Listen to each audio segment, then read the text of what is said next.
बच्चे बोलते हैं कि सोशियोलॉजी के पेपर 1 में जो क्वेश्चन आए हैं वो समझ नहीं आए, किस तरीके से आए। अगर तुमने इस हेडिंग को डिकोड कर लिया होता तो तुम्हें बेटर अंडरस्टैंडिंग हो जाती कि कैसे इस चीज को हमें समझना है, कैसे आगे आने वाले क्वेश्चन जो करंट अफेयर की लिंकिंग है उसका एक तुम्हें नेविगेशन टूल मिल जाएगा जो तुम एनसीईआरटी को बेटर समझ पाओगे। लेकिन NCERT, okay, this is called understanding the society. We will talk about कि इस सोशियोलॉजी की बुक से, इस बेसिक एनसीईआरटी से क्या यूपीएससी क्वेश्चन चैप्टर नंबर 1 का सोशल स्ट्रक्चर एंड स्ट्रेटिफिकेशन, जो कि काफी इंपॉर्टेंट अपने आप में। इसी में एक सब हेडिंग है टेक्नोलॉजी और इकोनॉमी।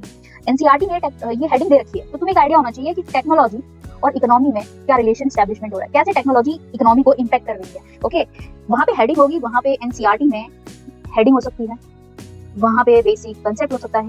तुमको उसकी अंडरस्टैंडिंग इतनी होनी चाहिए कि अगर कोई क्वेश्चन आता है तो उस पे तुम आराम से लिख सको। Okay, example question come in our sociology PYQ section called critically assess the impact of technological advancement and automation on the nature of work and employment. Okay, तो indirectly अगर हम देखें तो इसी पैटर्न पे ये question is your chapter number 1 introducing sociology. So here the heading is the intellectual ideas that went into the making of sociology. So here your sociology PYQ, how did the intellectual forces led to the emergence of sociology? So you can see that how the NCERT is important pillar.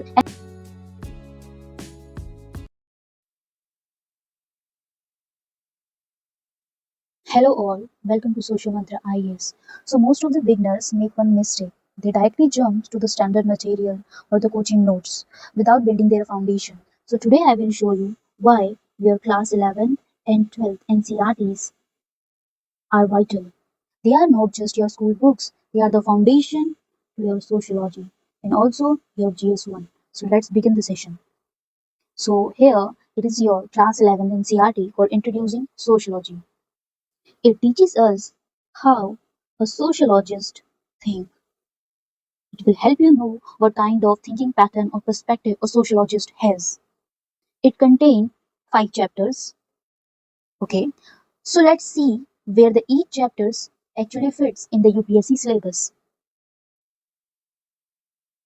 So whenever you open a chapter of any NCERT, okay, whether it's your polity, your geography, or your sociology, don't ask what is written.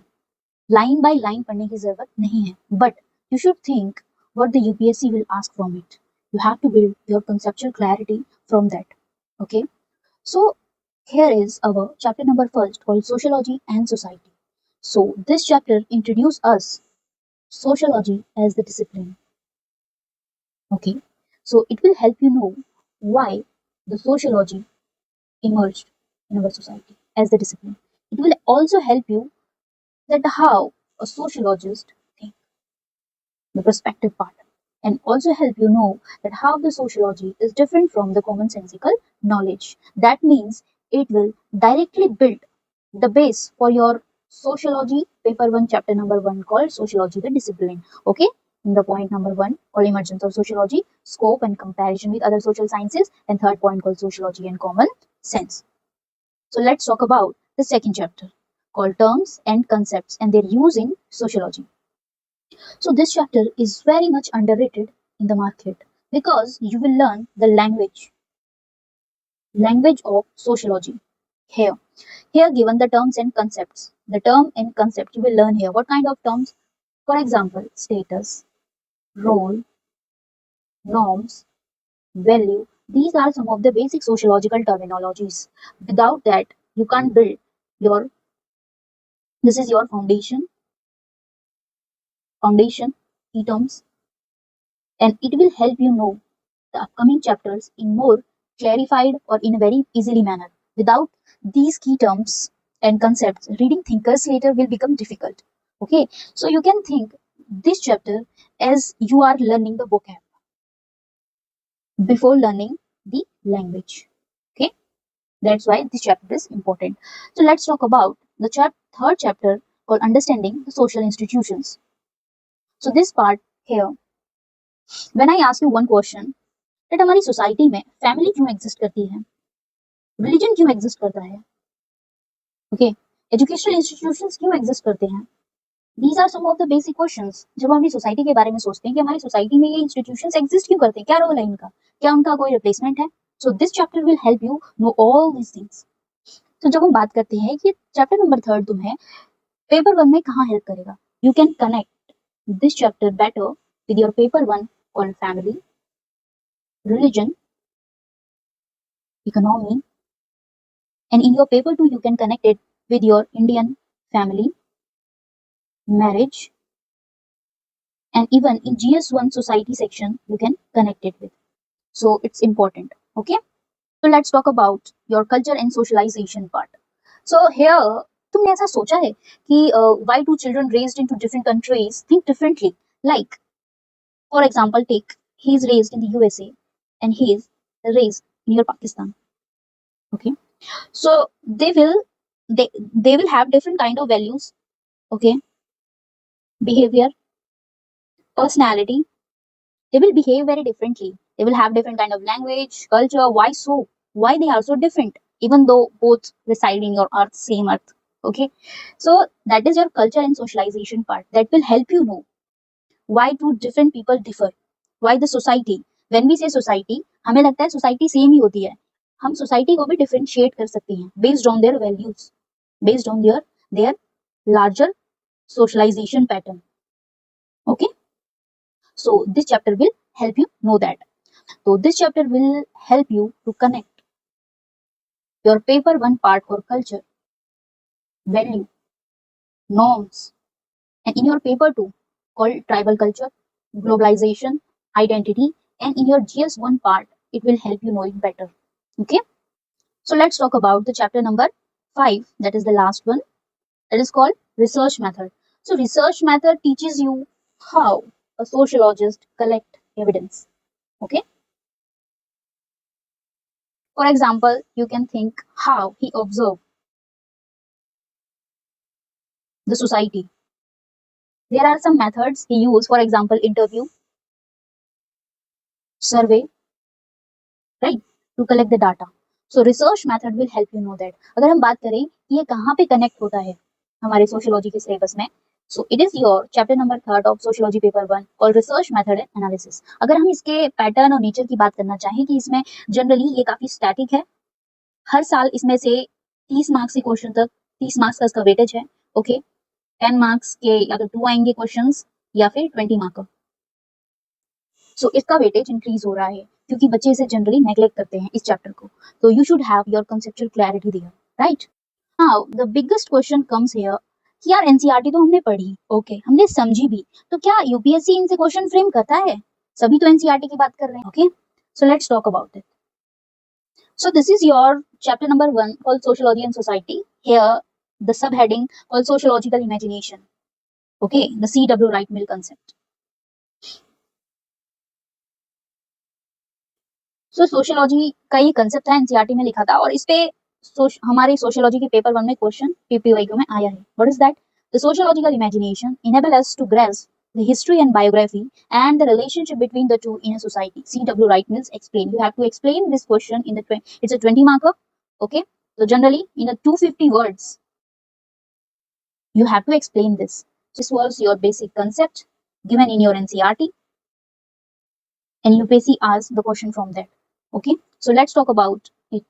So generally UPSC जो होता है NCERT की lines directly नहीं उठाता है, उसमें जो basic concept दिए हैं, बेसिक कंसेप्ट्स रिटन है, उनमें से क्वेश्चन फ्रेमिंग होती है. Okay, I will show you more questions here. For example, see this. This is your chapter number 1, introducing sociology. So here the heading is the intellectual ideas that went into the making of sociology. So here your sociology PYQ, how did the intellectual forces led to the emergence of sociology? Discuss. So you can see that how the NCERT is important pillar. And here is your another example or evidence I can say, like scope of the sociology and its relationship to the other social sciences discipline. So it's a heading part. Okay, इसकी सब heading में sociology and social anthropology है, उसमें बताया गया है कि क्या इनका रिलेशनशिप है आपस में, क्या सिमिलैरिटीज है. Okay, when we see it is like individuality कि पहले सोशियोलॉजी क्या है, एंथ्रोपोलॉजी क्या है, ओके, सोशल एंथ्रोपोलॉजी क्या है, इन दोनों के बीच में सिमिलैरिटी क्या है, डिफरेंसेस क्या है, आज ये कहाँ पे मर्ज आउट हो रहे हैं. ठीक है, that was the thing the NCERT tell you. Now the UPSC frame the questions, discuss the nature of sociology and highlight its relationship with the social anthropology. This is only one example from this aspect. इसमें से scope of sociology और उसका जो relationship other social sciences के discipline से है, हर साल इसमें से 10 मार्क्स का क्वेश्चन आता ही आता है. सो that is the thing. So now we will talk about कि जो सेकंड एनसीईआरटी है क्लास 11 की वो क्यों जरूरी है। ठीक है, पहली एनसीईआरटी तो पता चल गई है, दूसरी की भी जान लेते हैं थोड़ी सी। Okay, so this is your second NCERT. Okay, this is called understanding the society. So generally understanding the society part, and it contain your chapter 5. Total there are 5 chapters. Okay. So when we talk about the chapter number 1, first the thing is कि हम इसको syllabus के साथ interlink करने की कोशिश करेंगे, फिर हम उसका importance जानने की कोशिश करेंगे as we did earlier, right? So what is the first chapter? It's called social structure and stratification and social processes in our society. सो ये चैप्टर बहुत ज्यादा इंपॉर्टेंट हो जाता है हमारी सोसाइटी को अंडरस्टैंड करने के लिए और सोशियोलॉजी की फाउंडेशन के लिए। Why so? Because sociology start ही इस क्वेश्चन से होती है कि हमारी सोसाइटी में इनइक्वालिटी क्यों है, लोग अनइक्वल क्यों है, लोगों को इक्वल रिवॉर्ड्स क्यों नहीं मिलते हैं। Okay, so that was the thing. Now there are many factors behind that. For example caste, okay, class, gender. So these are your forms of stratification. So that is the thing. You have to link that. Okay. So when we talk about where we can connect this chapter in our syllabus, you can connect this chapter in your syllabus called sociology in sociology paper 1, chapter number 5 called stratification and mobility. You can directly connect this here. Okay. So here you will learn equality, inequality, hierarchy, exclusion, and so on. Theories of social stratifications. So this chapter will build a base that will help you clear the further understanding. Okay. And it's not only the paper 1. You can connect this chapter. You can connect it in paper 1 here. And when we say paper 2, you can connect it with your caste system, your class structure, and your tribes. Okay. Even you can connect in your GS1 Indian society part called role of women, and also the social empowerment part. You can connect it. This understanding will help you here. So now talk about the second chapter of your sociology class 11 called social change and social order in the urban society. It's talking about social change. Okay, where you can connect it. You can connect in your paper 1 called social change, chapter number 10. Okay, chapter number 10 in modern society. You can easily connect it. Even you can connect with the paper 2, change in your Indian family. Okay, also urbanization, also your agrarian change that is coming in your agriculture sector. Okay, industrialization, women's movement. These are the things where you can apply the social change. Social change is not the narrow word, it's a very broader terminology. You have to learn how to apply those things, and you can apply the social change theory or social change idea in your GS paper 1 called urbanization, globalization, change in our family system. So this understanding will help you to gain marks in your GS paper 1 mains. So overall, what I want to say is this second chapter will help you know society, that our society is not static. Okay, even the family is changing, the caste is changing, our economy is also changing, right? So UPSC don't simply ask what is the social change. It will ask how the globalization, how the urbanization, education, migration are changing the Indian society. That means if this is the social change, UPSC will not frame question what is it. It will frame questions what factors leading to change on Indian society. You have to understand in that manner. So now talk about first. So there is chapter number 3 that is missing in the slide, I think. That is your environment and society part. Okay. So it is environment and society part. Why it is so? Why it is written in your NCERT? To have understanding कि environmental issues भी अब social issues बनने लगे हैं. For example, in the upcoming slide we will read about it. Like where we can connect this chapter in our syllabus. You can connect it in your paper 1 called environment plus society. Okay, development and change, industrialization and its impact. And also in your GS paper 1, you can connect it with society and development impact of development on the communities. Also in your GS paper 3, you can connect it like your environment, sustainable development, climate change. Okay, these are the things where the chapter number 3 you can connect it.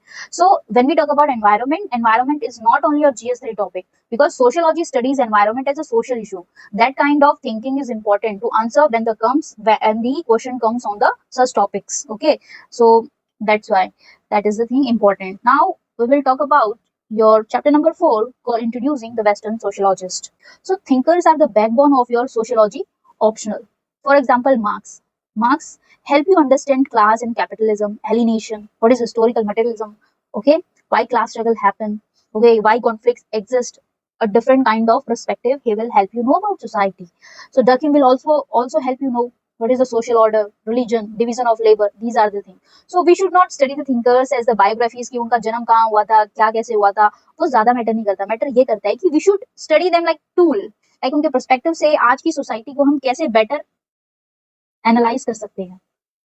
Okay, so that is your western sociologist. And then we हम उसे कहाँ पे देख सकते हैं अपने syllabus में western sociologist को. Here the chapter number 4 called Karl Marx, okay, Emile Durkheim, Max Weber, Talcott Parsons, R.K. Merton, and Mead. These are some of the Western sociologists you should know, and it is mentioned here. Now, the chapter number 5 is Indian sociologist. Okay, so we are talking about Indian sociologist, right? So in the Indian sociologist part, we are saying, for example, G.S. Ghurye, also M.N. Srinivas, Yogendra Singh, Andhra Vitali. These are some of the Indian sociologists. So Indian sociologists help us understand Indian society from inside, from the Indian perspective. Okay, so Ghurye will help you in your caste and your tribe. A better understanding he will give you with respect to your caste and tribe. So that your Srinivas will help you understand the process of Sanskritization, the dominant caste, the village studies he did. For example, Desai will help you to better understand the nationalism. What is nationalism? What are the factors leading to emergence of nationalism? And Yogendra Singh will help you in the modernization concept of paper 2. Okay, so these will help paper 2 of Indian sociology. And you can also see here how the Indian sociologists are connected here. For example, perspective of study of Indian society. How? So these are some of the Indian sociologists mentioned here that is linked with your broader sociological syllabus. So now we will talk about कि इस sociology की book से, इस basic NCERT से क्या UPSC question पूछता है, क्या डायरेक्टली पूछता है. एक एग्जांपल हमने पहले ही देख लिया है, तो अब हम यहाँ बात करते हैं. फॉर एग्जांपल यहाँ जो चैप्टर नंबर 1 था, सोशल स्ट्रक्चर एंड स्ट्रेटिफिकेशन, जो कि काफी इंपॉर्टेंट अपने आप में, इसी में एक सब हेडिंग है टेक्नोलॉजी और इकोनॉमी. एनसीईआरटी में ये हेडिंग दे रखी है, तो तुम्हें एक आइडिया होना चाहिए कि टेक्नोलॉजी और इकोनॉमी में क्या रिलेशन स्टैब्लिशमेंट हो रहा है, कैसे टेक्नोलॉजी इकोनॉमी को इम्पैक्ट कर रही है. ओके, वहां पे हेडिंग होगी, वहां पे एनसीईआरटी में हेडिंग हो सकती है, वहां पे बेसिक कंसेप्ट हो सकता है. तुमको उसकी अंडरस्टैंडिंग इतनी होनी चाहिए कि अगर कोई क्वेश्चन आता है तो उस पर तुम आराम से लिख सको. Okay, you need to have that conceptual clarity. For example, let's see here, this is your question called technology and economy. तो यहाँ पे क्या हुआ है कि तुम्हें जानना चाहिए कि टेक्नोलॉजी का इकोनॉमी पे क्या इंपैक्ट है, इनके बीच का क्या आपस में रिलेशनशिप है. For example, the question come in your sociology PY2 section called critically assess the impact of technological advancement and automation on the nature of work and employment. Okay, तो इनडायरेक्टली अगर हम देखें तो इसी पैटर्न पे ये question पूछा है. बच्चे बोलते हैं कि सोशियोलॉजी के पेपर 1 में जो क्वेश्चन आए हैं वो समझ नहीं आए किस तरीके से आए. अगर तुमने इस हेडिंग को डिकोड कर लिया होता तो तुम्हें बेटर अंडरस्टैंडिंग हो जाती कि कैसे इस चीज को हमने समझना है, कैसे आगे आने वाले क्वेश्चन जो करंट अफेयर की लिंकिंग है उसका एक तुम्हें नेविगेशन टूल मिल जाएगा जब तुम एनसीईआरटी को बेटर समझ पाओगे तो. Okay, so that is the thing. Now the second thing comes here. यहाँ पे चैप्टर नंबर 3 था, environment and society. Okay, so environment and society में एक सब हेडिंग है, इसका नाम है why the environmental problems are also called social problems. मतलब पहले तो हम नॉर्मली जो प्रॉब्लम्स हमारी थी उनको सोशल प्रॉब्लम्स कहते थे. फॉर एग्जांपल, पॉवर्टी को हम एक सोशल प्रॉब्लम कहते थे, जो हमको ऐसे, ठीक है, प्रॉब्लम्स जो काफी वाइडर लेवल पे एक पैटर्न क्रिएट आउट कर रही है. फॉर एग्जांपल, एम्प्लॉयमेंट हो गया. बट अब हम एनवायरमेंटल प्रॉब्लम्स को भी सोशल प्रॉब्लम कहने लगे हैं. Why so? फॉर एग्जांपल, उसमें एक पॉइंट था सस्टेनेबल डेवलपमेंट, और इसको हमने अपने 2025 के सोशियोलॉजी पेपर 1 का एक एनालिटिकल रिपोर्ट बनाया था. उसमें मैंने ये क्वेश्चन डिस्कस भी किया था कि कैसे यहाँ पे इस पे क्वेश्चन आया है सस्टेनेबल डेवलपमेंट पे. Okay, the contemporary issues have become an essential component of paper 1. बच्चे बोलेंगे कि पेपर 1 में सस्टेनेबल डेवलपमेंट कहाँ से आ गया, ये कंसेप्ट कहाँ से आया. बट अगर जिस बच्चे ने एनसीईआरटी पढ़ी होगी अच्छे से, उसकी हेडिंग्स, उसके कंसेप्ट को एनालिसिस किया होगा ढंग से, तो ही विल नेविगेट कि yes, it's a relationship how the environmental issues are becoming the social problems. Okay, so the sustainable development question comes from here. Okay, the UPSC examiner frame the questions from here, and that is your 2025 PYQ of paper 1 sociology. What is that? What do you understand by the sustainable development? Discuss the elements of SD as proposed by UNDP Sustainable Development Goal of Report 2015. ठीक है, तो ये questions जो आया है वो इधर से आया. तुम्हारी ये बेसिक जो क्लास 11th की जो तुम्हारी एनसीईआरटी है वहां से ये आता है. So now, so what is the major thing here? Generally अगर हम पीवाईक्यू करते हैं तो वो एक नेविगेटिंग टूल की तरह होता है कि हमें कौन से टॉपिक पे कितने वेटेज देनी चाहिए. ओके, जब हम एनसीईआरटी करते हैं तो हमें पता चलता है, कंसेप्चुअल क्लैरिटी पता चलती है. बट जब तुम दोनों को अलाइन करके पढ़ते हो तो तुम्हें पता चलता है कि यूपीएससी का माइंडसेट क्या है. That's why doing PYQ alone is not enough. You have to align your basic NCRT with them. So now the last question comes, why the Free Sociology Foundation series? Because first thing is, many beginners start sociology with like a heavy books and coaching notes. So there is misguidance in the market. Okay, we have to tackle that from our side. And second thing, they skip the foundation and later struggle with thinkers. Generally, foundation skip out कर देना, basic NCRTs read नहीं करना और फिर बाद में struggle करते हैं. These are some of the causes. ठीक है, they know fact, उनको facts तो मालूम है, they don't know the terminology. उनके आंसर्स काफी GS टाइप लगते हैं, सोशियोलॉजिकल आंसर्स लगते नहीं है. That happened due to this thing. You don't know basic sociological terminologies. You lack that. If you lack, you need this series to help you in your mains enrichment also. The fourth thing is कि बच्चा तुम्हारा chapter तो पढ़ रहा है, chapter number 1 कर लिया, chapter number 2 कर लिया, 3 कर लिया, 4 कर लिया, but then don't know interlinkages. Interlinkage missing है उनके उसमें. ठीक है, you need to have a basic clarity with respect to your interlinkage. So this series will build the base, okay, through NCRT, okay, through the terminology, and also syllabus mapping and PYQ linkage. And how we will going to proceed in the upcoming lectures. Generally अगर कोई भी chapter है, chapter by chapter और line by line NCERT हम नहीं पढ़ेंगे. ठीक है, हमारी अप्रोच कुछ इस तरह रहेगी. कोई भी चैप्टर है, why it is important, okay, उसकी बेसिक टर्मिनोलॉजीज कौन सी हैं. और अगर अभी तुमने देखा होगा कि हमने एक पार्ट 1 निकाला है, बेसिक फाउंडेशन सीरीज का पार्ट 1, एक पीडीएफ. ठीक है, जिसमें तुम्हें ये बेसिक जो टर्मिनोलॉजीज हैं ये फ्री में प्रोवाइडेड है हमारे टेलीग्राम चैनल पे. तो अगर तुम्हें वो पीडीएफ चाहिए तो तुम वहां जाके उसको एक्सेस आराम से हो सकता है. देन कम्स योर थर्ड, यहाँ पे एक चैप्टर में जो भी पीवाईक्यू है उस पे एक मेंस का आंसर फ्रेमवर्क कि कैसे उसे लिखना है, क्या उसकी डिमांड थी, ये भी हम समझाएंगे. Okay, so that is the thing, overall understanding कि एक एनसीईआरटी को कैसे सही डायमेंशन में पढ़ना है कि वो तुम्हारी कंसेप्ट को क्लियर करे. ओके, तुम्हें बेसिक जो टर्मिनोलॉजीज हैं उससे वेल एक्वेंट करें और तुम्हारा मेंस एनरिचमेंट करें. इन टोटल इस सेशन में हमने ये सब पढ़ा कि कैसे तुम्हारी जो एनसीईआरटी है तुम्हारे पीवाईक्यू से कैसे लिंक्ड है और कैसे तुम्हारे सिलेबस के साथ linked है. So that's overall the broader aim of our this initiative. Thanks for listening, and that's the thing. Okay, thank you. So the next session will be on the chapter 1 of our class 11th NCERT. See you soon. Stay tuned for the next lecture.